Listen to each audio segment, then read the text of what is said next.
السلام عليكم ورحمة الله وبركاته. أعزائي طلبة وطالبات الصف الثاني الإعدادي، أهلا وسهلا بكم. والنهاردة هنكمل مع بعض حل تدريبات كتاب الأضواء. تدرب الدرس الثالث، هجرة الرسول صلى الله عليه وسلم وبناء الدولة الإسلامية. إحنا هنحل أسئلة الدرس على جزئين، ده الجزء الأول. الجزء الثاني هتلاقي عندك في الوصف تحت أسفل الفيديو. هنحل في الجزء ده تدريبات الكتاب المدرسي وحل المستوى الأول والثاني والثالث. أما المستوى الرابع ومستوى القمة وحل اختبر نفسك هتلاقيهم تحت عندك في الوصف أسفل الفيديو. أولا لو أنت لسه جديد معانا وأول مرة تشوفنا ياريت تشترك في القناة وتفعل زر الجرس على الكل ليصلك كل جديد. كمان ما تنساش تدعمنا باللايك وتشارك الفيديو مع أصحابك لكي نستمر. تدريبات الكتاب المدرسي. السؤال الأول، اكتب كلمة صواب أمام العبارة الصحيحة وكلمة خطأ أمام العبارة غير الصحيحة مع التصويب. 1. ألف، أعلن الرسول صلى الله عليه وسلم قيام الدولة الإسلامية بمكة. دي طبعا خطأ، لأن الرسول أعلن قيام الدولة الإسلامية في يثرب اللي هي المدينة. ب، مهد الرسول صلى الله عليه وسلم للهجرة ببيعتي العقبة الأولى والثانية. طبعا دي صواب. ج، تحمل الرسول صلى الله عليه وسلم وأصحابه الصعاب في سبيل نشر الدعوة. برضو صواب. الرسول تحمل أذى قريش هو وأصحابه في سبيل نشر الدعوة الإسلامية.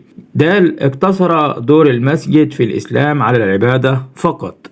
خطأ، لأن لم يقتصر دور المسجد في الإسلام على العبادة فقط، بل كان دار للعبادة ومقر للحكم ومدرسة لتعليم مبادئ الدين الإسلامي. يبقى المسجد ما كانش للعبادة فقط. 2. أكمل العبارات التالية بالكلمة المناسبة مما بين القوسين.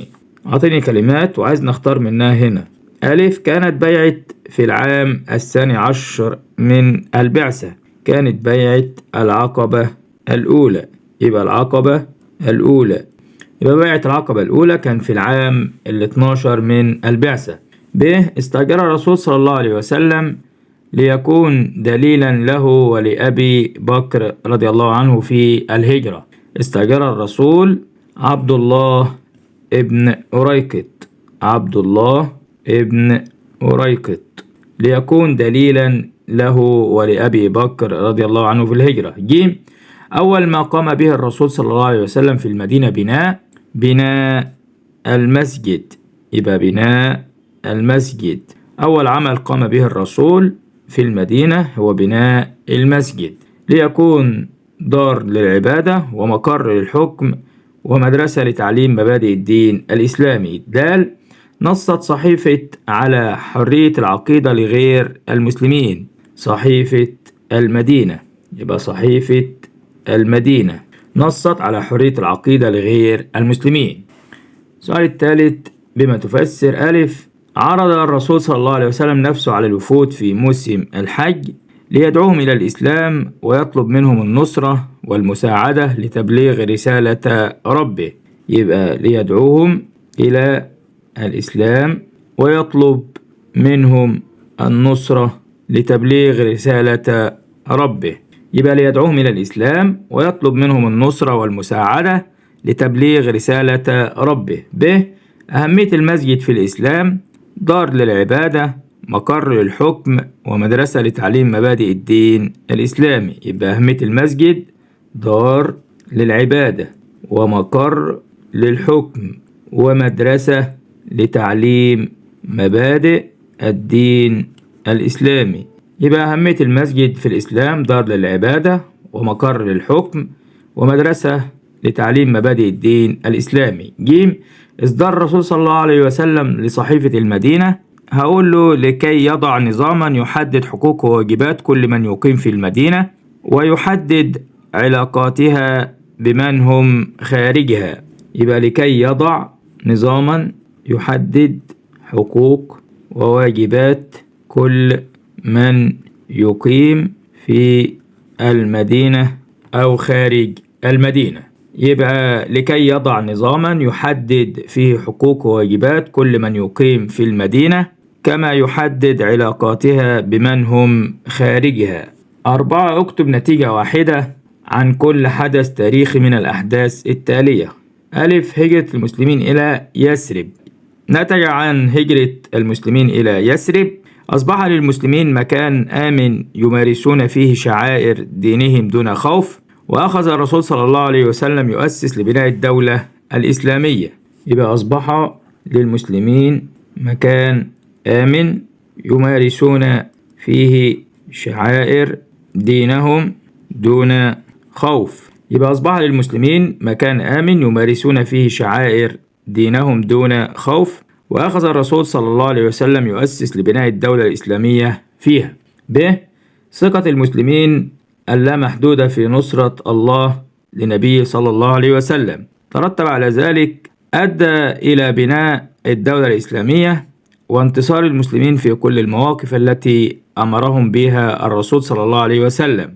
يبقى أدى إلى بناء الدولة الإسلامية وانتصار المسلمين في كل المواقف. وانتصار المسلمين في كل المواقف التي أمرهم بها الرسول صلى الله عليه وسلم. يبقى أدى إلى بناء الدولة الإسلامية وانتصار المسلمين في كل المواقف التي أمرهم بها الرسول صلى الله عليه وسلم. 5. قارن بين بيعة العقبة الأولى وبيعة العقبة الثانية من حيث عدد المبايعين للرسول صلى الله عليه وسلم وشروط البيعة والنتائج. بيعة العقبة الأولى كانت في العام 12 من البعثة. يبقى بيعة العقبة الأولى كانت في العام 12 من البعثة. أما بيعة العقبة الثانية كانت في العام 13 من البعثة. التقى الرسول صلى الله عليه وسلم بوفد من أهل يثرب 12 رجل، 10 من قبيلة الخزرج و2 من قبيلة الأوس. شروط بيعة العقبة الأولى: بايعهم على ألا يشركوا بالله وألا يسرقوا وألا يزنون وألا يقتلوا أولادهم وألا يعصونه في معروف. يبقى شروط البيعة: ألا يشركوا بالله، ألا يشركوا بالله وألا يسرقوا وألا يسرقوا وألا يزنوا وألا يقتلوا أولادهم وألا يعصوه في معروف. طيب النتائج: أرسل الرسول معهم مصعب بن عمير ليعلمهم أمور دينهم. أرسل معهم مصعب بن عمير ليعلمهم أمور دينهم. ليعلمهم أمور دينهم. يبقى دي بيعة العقبة الأولى. عدد المبايعين 12 رجل. شروط البيعة: ألا يشركوا بالله وألا يسرقوا وألا يزنوا وألا يعصوه في معروف. النتائج: أرسل معهم مصعب بن عمير ليعلمهم أمور دينهم. بيعة العقبة الثانية: عدد المبايعين 73 رجل وامرأتين. 73 رجل وامرأتين دي عدد المبايعين. كانت في العام 13 من البعثة. شروط البيعة: أن يحموه وينصروه إن هاجر إليهم.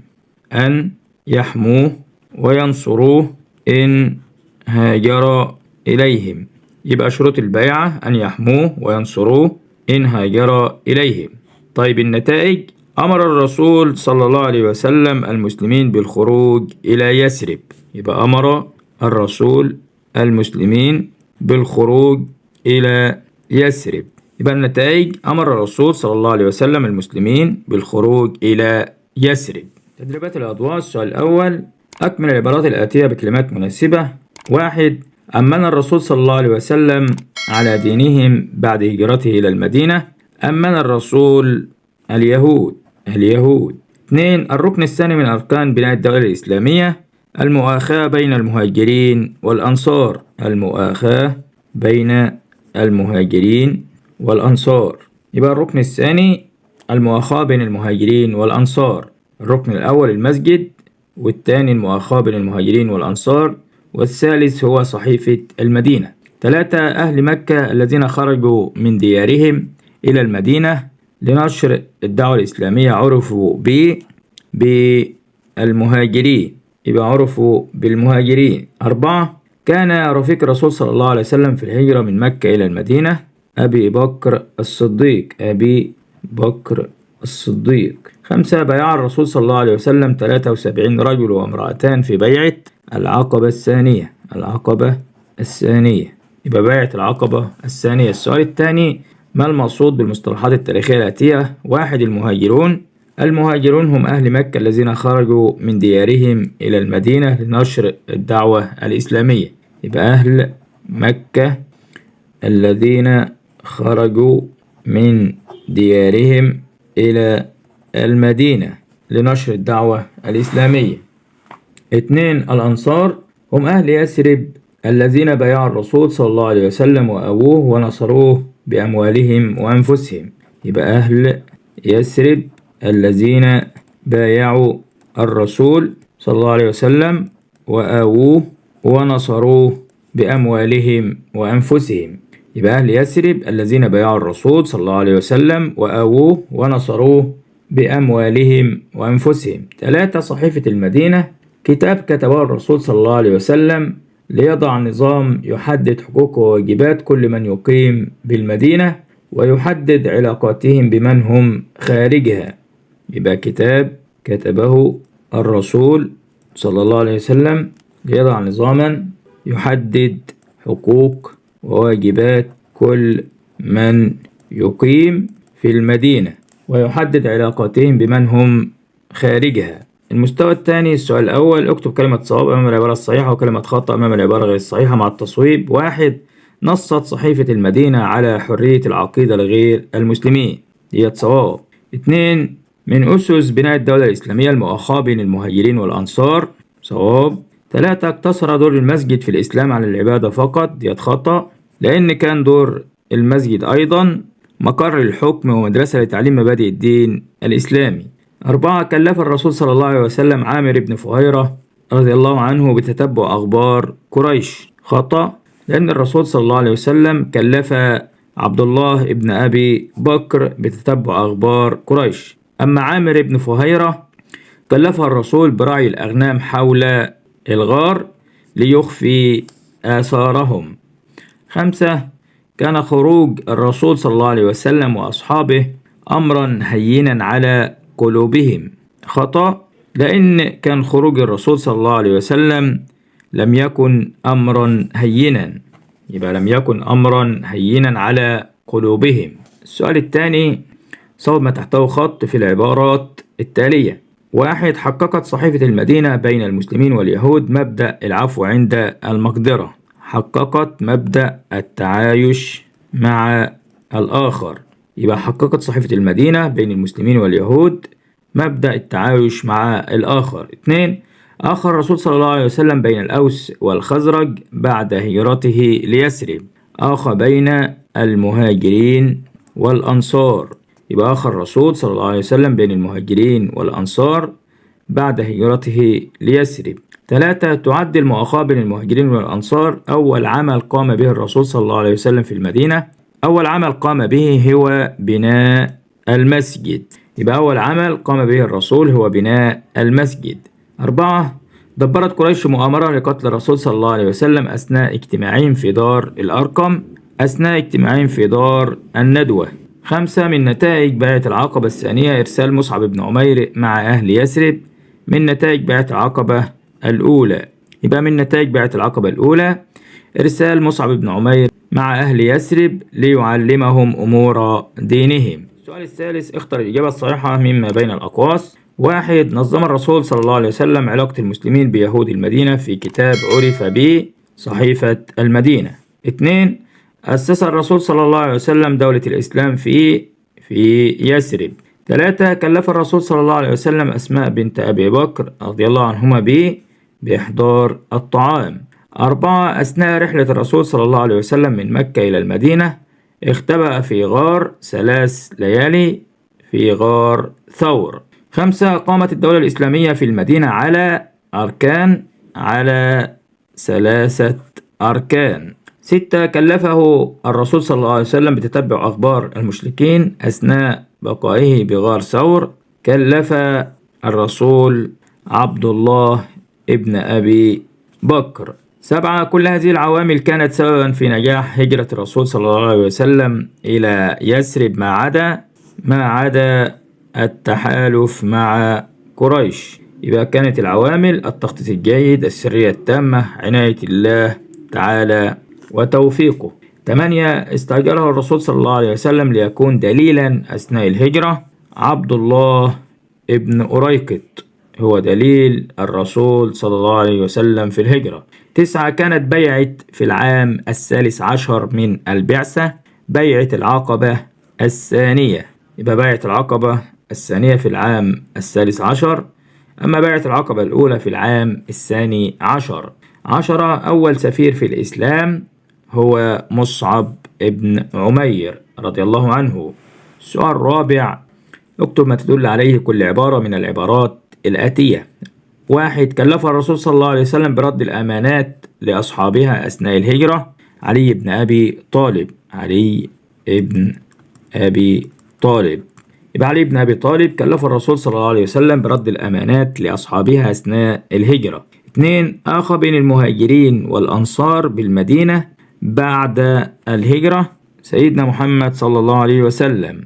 سيدنا محمد صلى الله عليه وسلم. 3. كان يرعى الأغنام حول الغار ليخفي آثار الأقدام.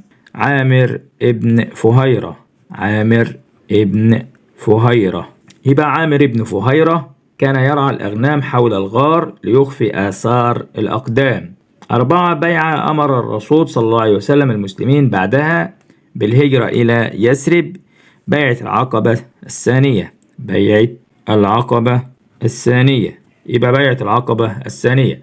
5. أهل يثرب الذين بايعوا الرسول صلى الله عليه وسلم في بيعة العقبة الأولى الأنصار.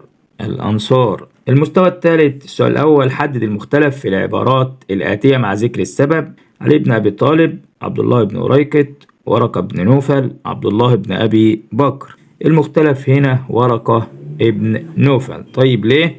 لأن علي بن أبي طالب وعبد الله بن أريقط وعبد الله بن أبي بكر الثلاثة دولت ساعدوا الرسول في هجرته من مكة إلى المدينة. أما ورقة بن نوفل فهو الذي طمأن الرسول وأبلغه أنه سيكون نبي هذه الأمة. 2. بناء المسجد، هجرة المسلمين إلى الحبشة، المؤاخاة بين المهاجرين والأنصار، وضع مبادئ التعايش مع الآخر. المختلف هنا هجرة المسلمين إلى الحبشة، لأن بناء المسجد والمؤاخاة ووضع مبادئ التعايش مع الآخر ديت أسس بناء الدولة الإسلامية. السؤال الثاني، رتب الأحداث التاريخية الآتية من الأقدم إلى الأحدث. بيعة العقبة الثانية دي كانت في العام 13 من البعثة. بيعة العقبة الأولى في العام 12 من البعثة. بناء المسجد دي أول حاجة عملها الرسول بعد الهجرة من مكة إلى المدينة، أول أسس بناء الدولة الإسلامية. هجرة الرسول صلى الله عليه وسلم للمدينة ديت كانت بعد بيعة العقبة الثانية. وصحيفة المدينة ده الركن الثالث من أركان الدولة الإسلامية. يبقى الترتيب، أول حاجة بيعة العقبة الأولى، 2 بيعة العقبة الثانية، 3 هجرة الرسول إلى المدينة، 4 لما هاجر أول حاجة عملها بناء المسجد، وبعد كده المؤاخاة، وتالت حاجة صحيفة المدينة، يبقى رقم 5. وبكده نكون وصلنا إلى نهاية الجزء الأول من حل تدريبات الدرس الثالث. ومتنساش تتابع معانا حل المستوى الرابع ومستوى القمة، واختبر نفسك على الدرس. كل دول هتلاقوهم في الوصف تحت أسفل الفيديو. وأشوفكم في فيديو جديد. كان معكم معلم خبير في مادة الدراسات الاجتماعية مستر أحمد زغلول. السلام عليكم ورحمة الله وبركاته.